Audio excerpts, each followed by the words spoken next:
welcome to Push Your Glasses Up. I'm Mikey. And I'm Reena, and hi. Hello. How are you? I'm as good as I was the other day when we recorded about the other Matrix movies.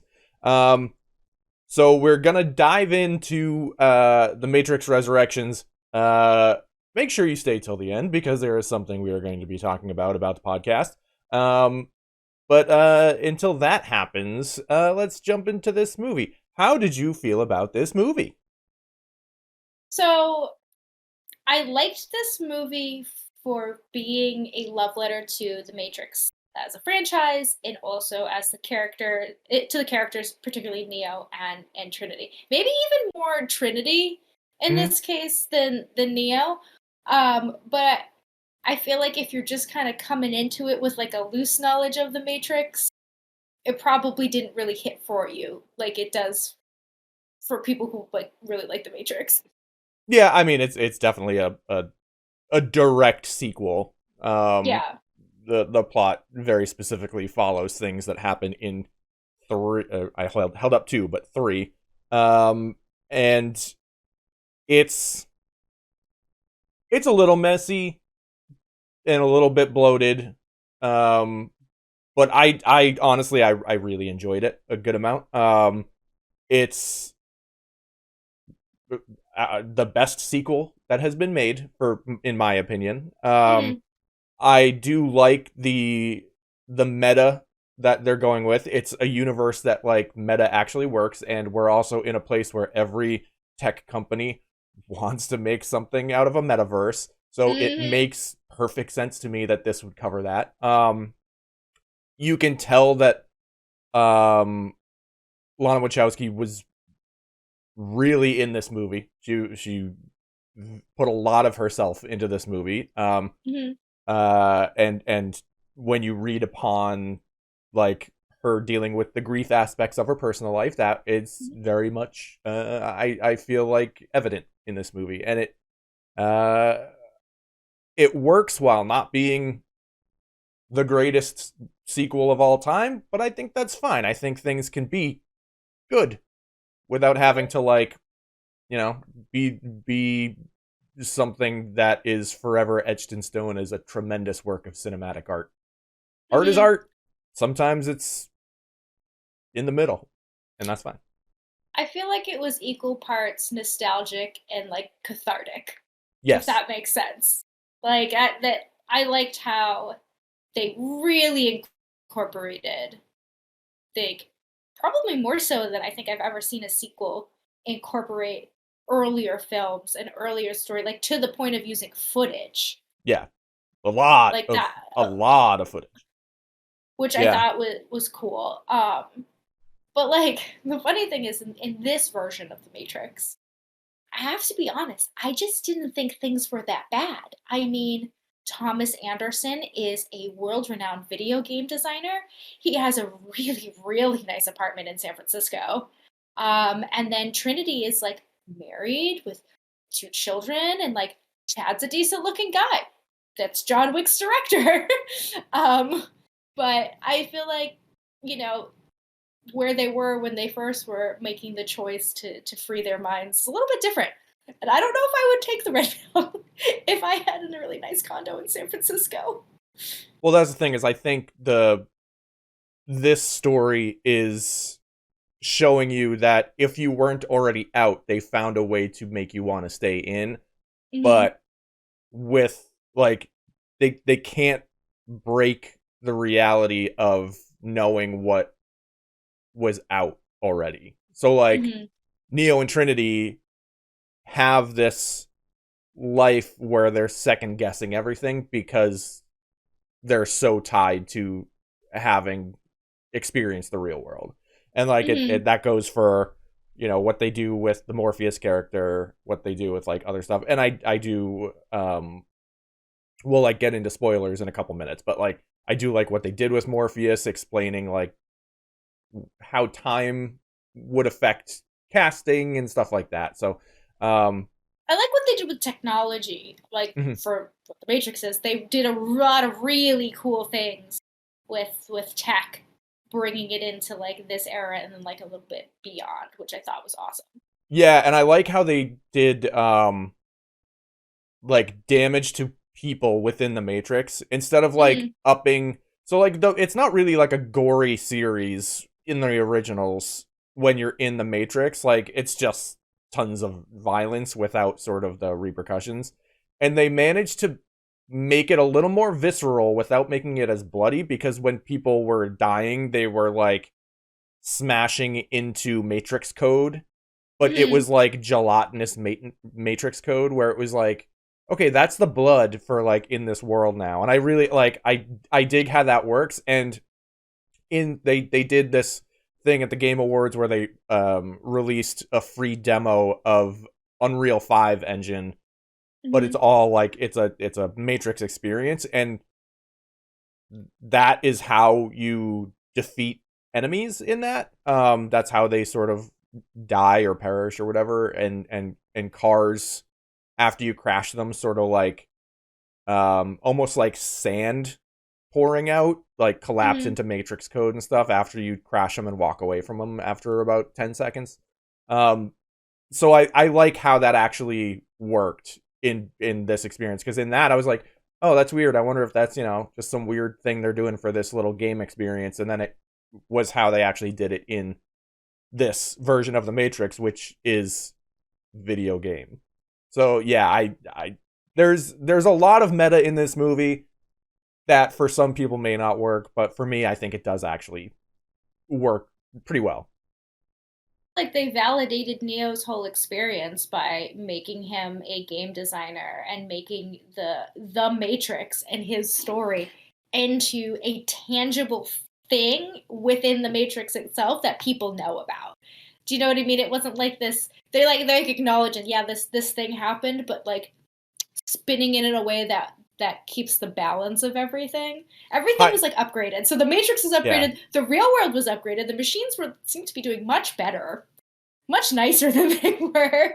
People are doing much better. No orgies. This was an yeah, orgy-free orgy zone. free. Orgy-free.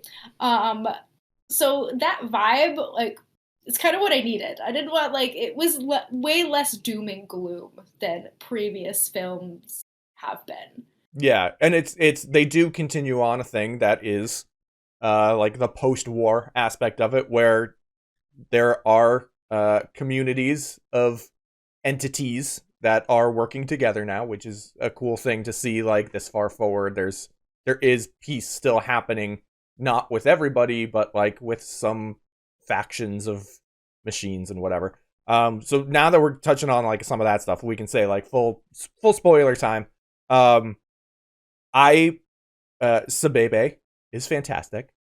I like. So this is Yeah, been speaking. saying that all day. Yeah. So speaking of the whole like machines and humans working together, I I really enjoy how they did that. Where it's not like some ridiculous giant face like in the last couple, like the Matrix 3. Um, they actually like sort of give it like animal personalities to the machines that are helping. They're um they're helping droids. yeah, and it's Sabebe is basically like sort of halfway between like a cow and a dog, and I Mhm. like it. It's like a bulldog to me. Yeah, that's fair. It's might as well be a bulldog. um and I like the way that they did the like city reveal for Io, which is, saying that Zion did fall at one point because society did not move forward once the sort of fate became true. They stuck in their own ways, not moving forward, which is um sort of true to life with a lot of things. There are aspects of society that just like, we got what we wanted, no more moving forward. Perfect. Like we're dealing with that kind of right now. So The robot side too, and then they ended up fighting each other. well, So that yeah, didn't. and they specifically reference like scarcity and stuff like that, and that's why that is oil. That is war. Mm-hmm. That is Yep. how it works. Mm-hmm. So I do like a lot of the things that that happen with this movie. I think the first, as sort of like not cheesy, but like obvious as some of the things are in the first half of the movie. I do think I enjoy that stuff a little bit more than the second half, just because it is, um, it's more interesting to see Neo reawakening as opposed to like his path forward from there. Because once you're at the halfway point, it is literally just a Trinity. We have to save Trinity like that. It's very simple and straightforward from there. There's not much intrigue about it. It's just like finding how to do that, which there is very cool stuff that happens within that. But I just think the more interesting stuff is sort of in the front loaded aspects.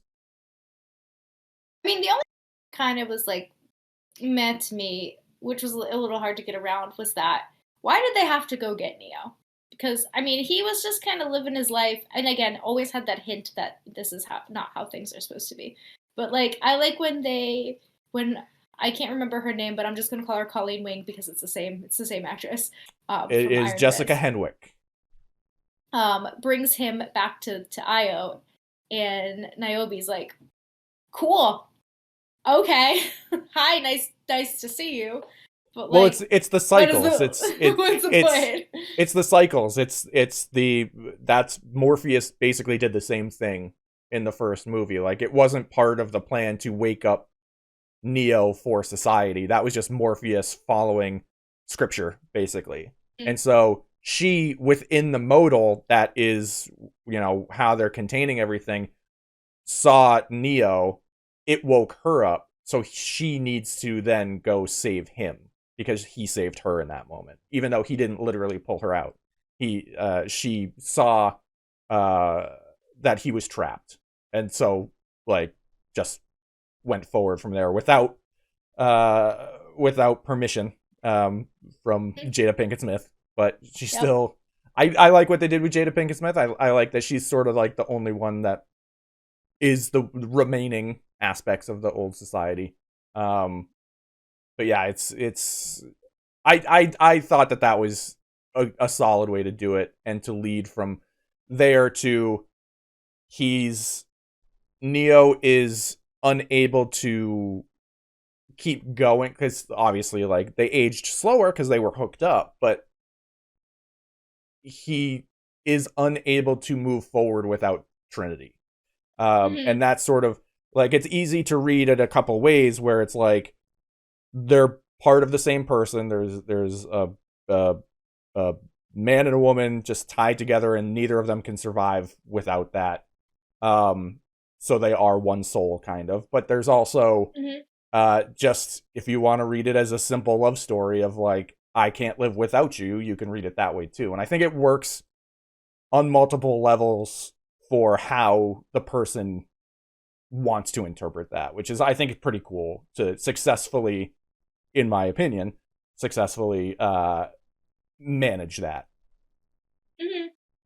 Oh no, I agree. It's like if you know anything about like tarot and stuff, it's like the whole twin flame like idea, and it doesn't always mean that things are perfect or good. Like it's a little bit different than soulmates, but Yeah, it is your counterpart and the yeah. lessons that you learn and what you bring together. It's Nega It's Scott like it's at a, the end of yeah, it's like Scott Pilgrim. exactly. It's like it's a little more like dramatic Yeah, than just like soulmate stuff, which could be like any type of relationship. Like twin flame is really like the heart cut in half, right. and like so that it kind of read that way uh, to me. But I don't know. I mean, I don't know. I just part of me like I think after everything that's happened in the last 2 years, I don't. I feel like I want a different program. I would like to be in whatever matrix they're in. I mean, everyone seemed like they were doing really well. Those lattes look delicious. Um, I yeah. I like that coffee shop's name. It's very good. Simulate. Yeah. Um yeah, I definitely like understand that perspective of it. It's just one of those things where like within this story there's no way that like Neo would be able to like maintain like the whole Mhm. thing about this story is his mind still wants to come out of it, so they have him taking the blue pills every day. Like, so Mhm. it's, yeah. Well, and Which then, Neil you know, Patrick we have Harris in this movie, I was great. just I gonna say love it. that. I He love it. was great. Him and Jonathan Groff as Smith Yeah. was like phenomenal because I love him as in Mindhunter, but also as King George in Hamilton. He's also great in Frozen. He's fantastic. Yes. But he's such a good villain. He's such a good Which villain. is funny because I think because of Frozen, I think a lot of people just think of him as sort of like bumbling himbo kind of thing. Hmm. But there's so many roles that he has that are much more dramatic and much more villainous. And I think this does a good job of being like that charismatic bad guy, um, Hmm. while still doing the anime like we have to team up, Hmm. even just to both get what we want. But it's also the funny thing to me about the Neil Patrick Harris thing is the whole time I was like, he's been a good doctor before, and now he's a bad doctor because he was Doogie Howser, and now he's doing this. So I like that sort of meta casting aspect of it as well. I just liked that Neo was in therapy. That's very healthy. Yeah, I think it was forced upon him. Weirdly though, I mean, well, he but did try to walk off a building apparently, so yeah, um, but also like that is he was trying to fly, and that's what all that was. And that's so much of this like movie references like, hey, you used to be able to fly. Can you still do that? Can you fly? mhm. I think I can fly. Blah blah blah. And then it just like the payoff is very good with Trinity being the one at this point. Like he's still powerful, but like Trinity is the one that actually has um those abilities inherent at that point. And Mhm. it is one of those things where it's I think that's part of the story is them saying they're the same person. Like they Mhm. are one. Mhm. And that's yeah. I think that is something that worked out pretty solid for this. And I like the way that they moved forward with how the digital world is represented in that like metaverse kind of way because before it was a little more metaphorical, as like we all spend so much time on the internet now, but it was 1999 and Mhm. there were no faces, so it was all avatars and stuff. And Mhm. it's a little more grounded on how people present themselves. Granted, there is the one character who had the like bars in her hair and like really intense like curly cues that were like gelled down to her forehead and stuff. But like Mhm. for the most part, most of the characters are a little bit more like the way Bugs is in the Matrix is like she's just wearing like a cool jacket and has blue hair. Like it's a little more now, whereas before it was the exaggerated this is my internet being.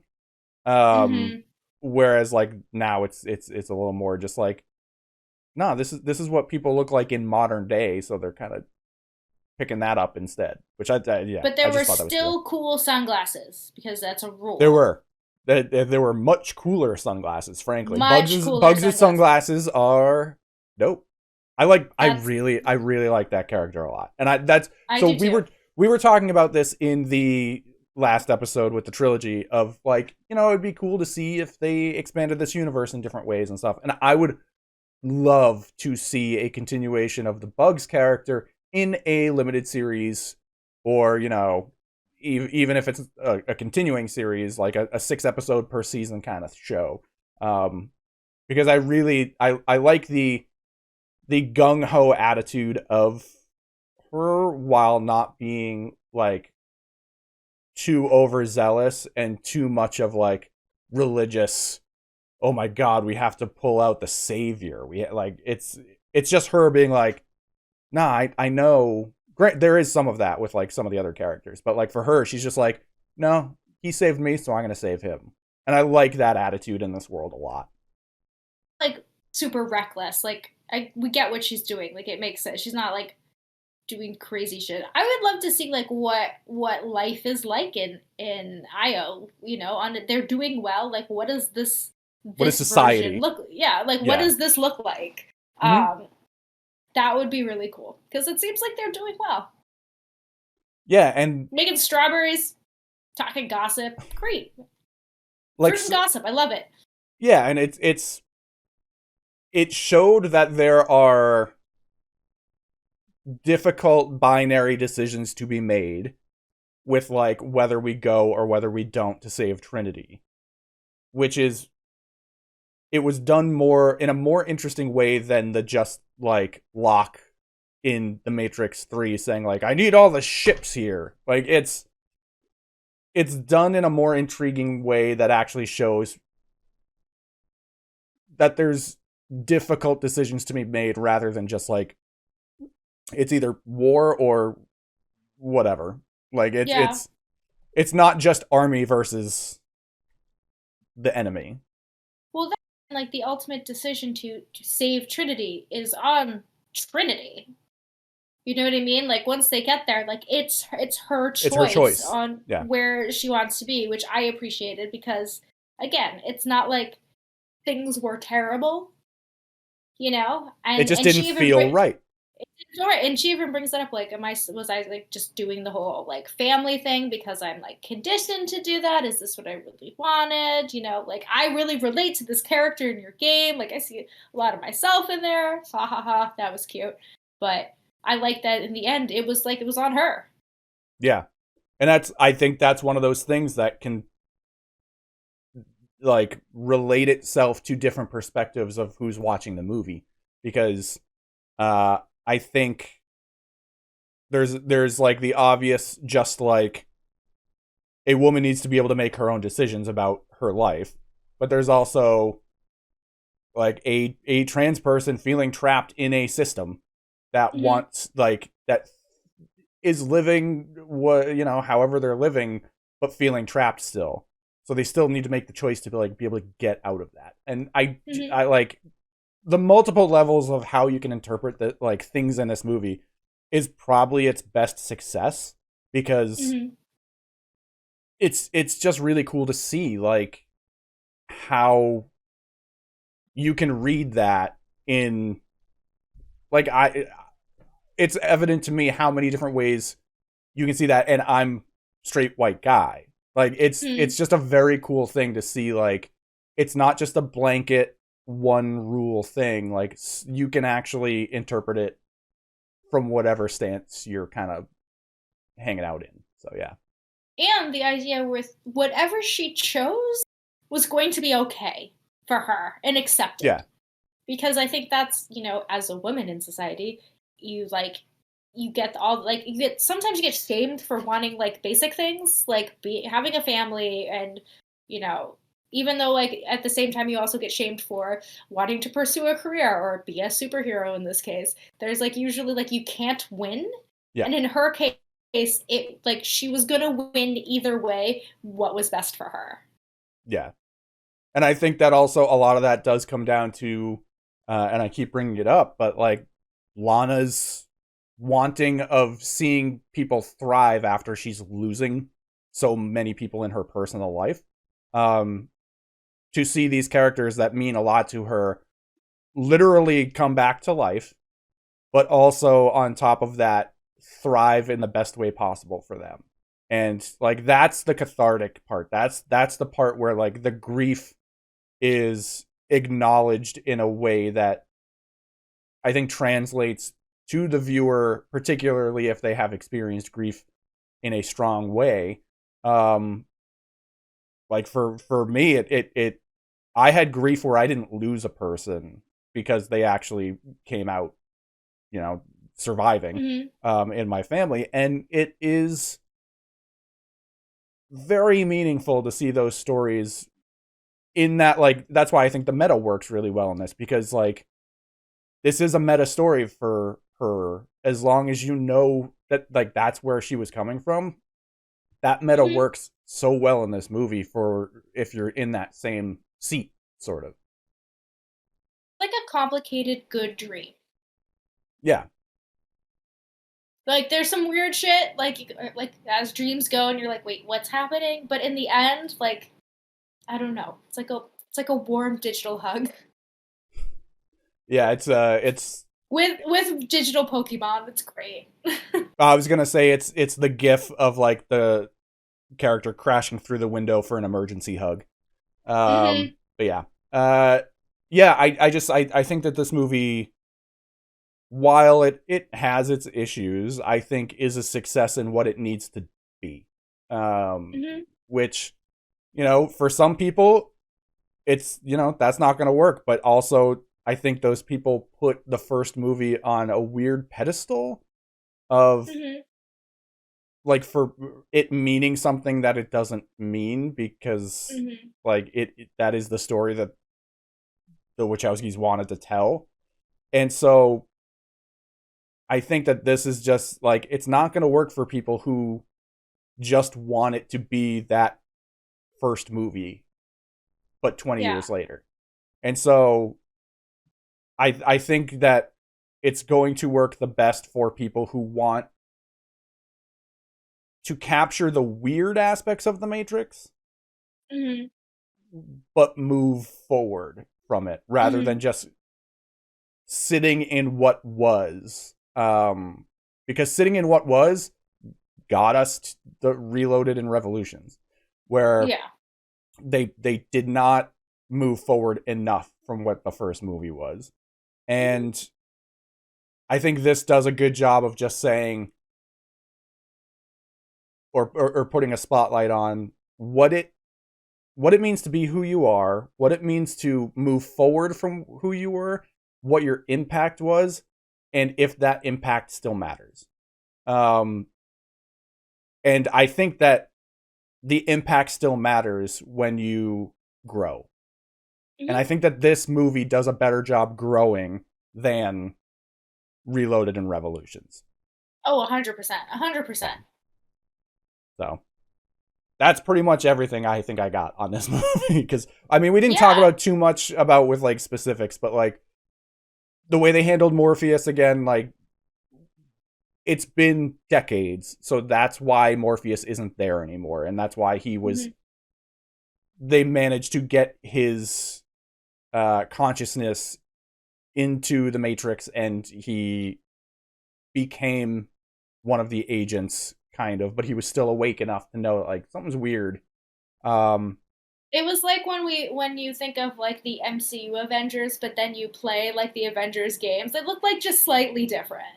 yeah, but I mean, like it makes Because sense that's what he because was. He was the game version, right, basically. but that, and I think that that makes sense because they wouldn't, if they happened to come in contact with each other, him and Neo. I think they would want to make sure that like one of them is at least is different enough where Neo won't recognize him, Hmm. and it, like you see that when they come forward because he does not recognize him even when Morpheus knows he's Morpheus at that point, He or at did least have some really or at sweet least suits, though. when we know that Morpheus knows who he is. So yeah, it's there's stuff that I think is handled pretty solidly with that. So yeah. I liked the sort of like organic digital flow kind of thing of like when they appear in the when programs appear in the real world, like the Yep. way that they do. That was really cool, and that they could be part of the Matrix and part of the real world at the same time in a way that made sense. Like you didn't And always have that's to unplug or be different, or like you could do both. yeah, and it's cool cuz like they say that it's new technology to them, but that's Hmm. act like that is the mental or the technology of Deus Ex Machina in the third movie, the big face, like that it's the Hmm. same style, like ball bearing design, which works for that. So I like it's cool how they use some of that stuff and translate it to the future, and then I didn't even talk about like the way that they did the Merovingian stuff in this. I was like, Hmm. good, you brought him back, and he's just a wild man now. Fantastic. He was the suit and tie, like controlling everything, like sort of like lawyer Satan, like the devil's Hmm. advocate Satan before, and Hmm. now he's just like out of the woods. It looks like he just cut out of like Jumanji. Yeah, and What it's year is fantastic. it? It's Yep, fantastic. I yelling loved it. in French. And when that More moment, French, no yeah, subtitles. and when that moment happened, they they started it out with just like weird characters and like catching bullets in their teeth, and I was like, oh shit, are they gonna do the vampire stuff? Are they gonna do the werewolf stuff? And they don't really do it, but like that's clearly the tease of like those are the exiled programs, and the exiled programs were like the vampires and werewolves and stuff. So I do appreciate that they brought that back into it. And just like to see the devil on the outs is a really like fun thing lore wise to see that sort of play out. And I like the way that that's another thing they tease is like he has like the classic villain like this isn't over. They actually do that moment and he runs away and I'm like, cool, he can come back if they want to continue stuff on. Fantastic. So yeah, give me the show where Bugs has to go after the Merovingian. I would watch that. Yeah, I like it. It's not perfect, but it's a solid, and maybe as solid as it could possibly be, follow up to something that, you know, we maybe put on a legacy pedestal too much as a franchise. The one movie, great, but as a franchise, it's always been what it's been. So yeah. We do that. Like when they really wanted to turn up the nostalgia, that's where they went. Exactly. They incorporated other elements from the other two films, obviously, but they know that that's. It was like 85% the first movie. Yeah.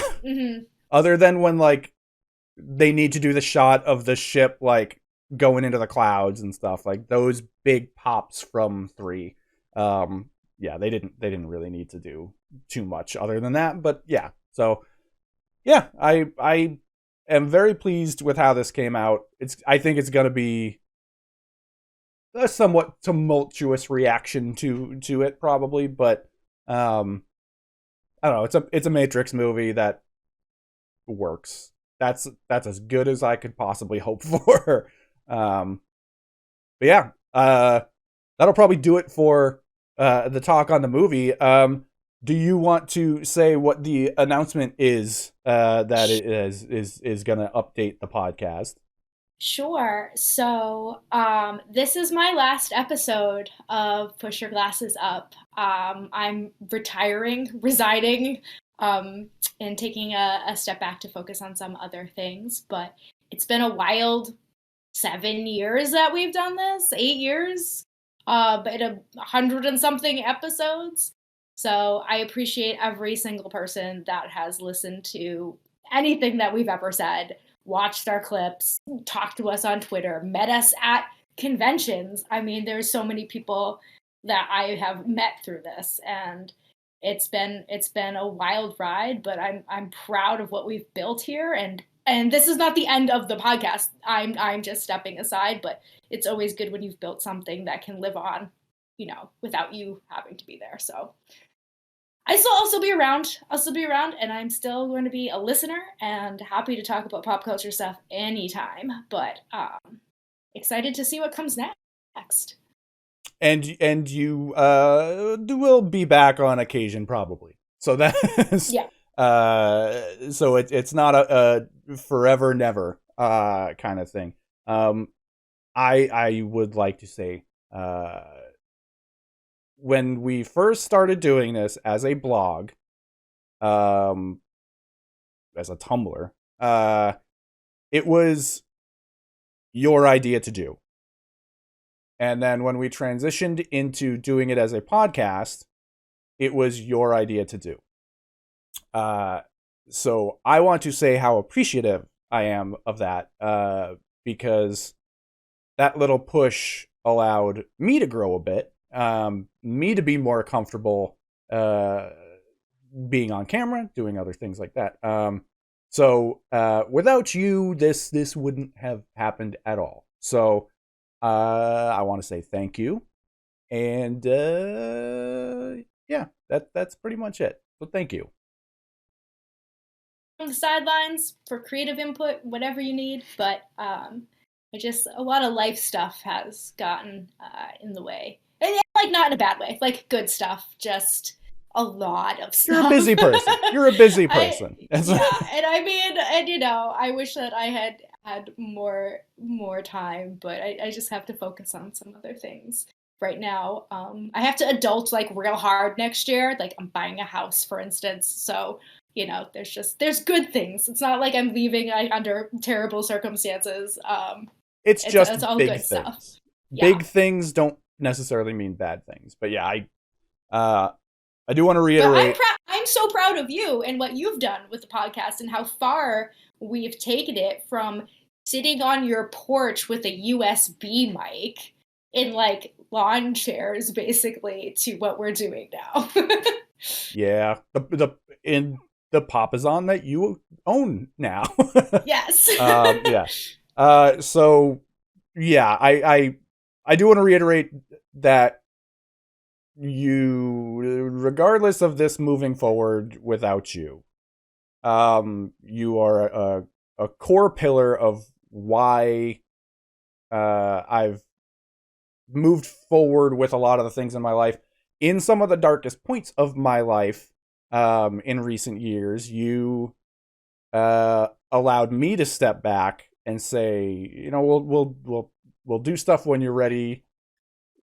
All of that support, and without that stability, it would have been very hard. So, it does mean a lot to me, both as a co-host, but also you are my best friend. So it is a sad day, but I'm happy that you're able to focus on things that will hopefully be a more joyous life kind of experience. So yeah. Before all this, we were friends first. So we've been friends for almost 20 years. So that part's not going to change. Fuck. It's crazy. Right? Right? Dude. Yeah, This has been a long time. That's about 1.5 years away, I think. Yep. So Yep. yeah. So it's been a long run, but Yeah. this podcast, is much like the Matrix, is going to evolve and change, and it's going to be great. The next cycle, we'll see how it goes. Yeah. Yep. But yeah, again, thank you. And for now, I'm gonna let you do your final sign off for this episode. Bye. Bye.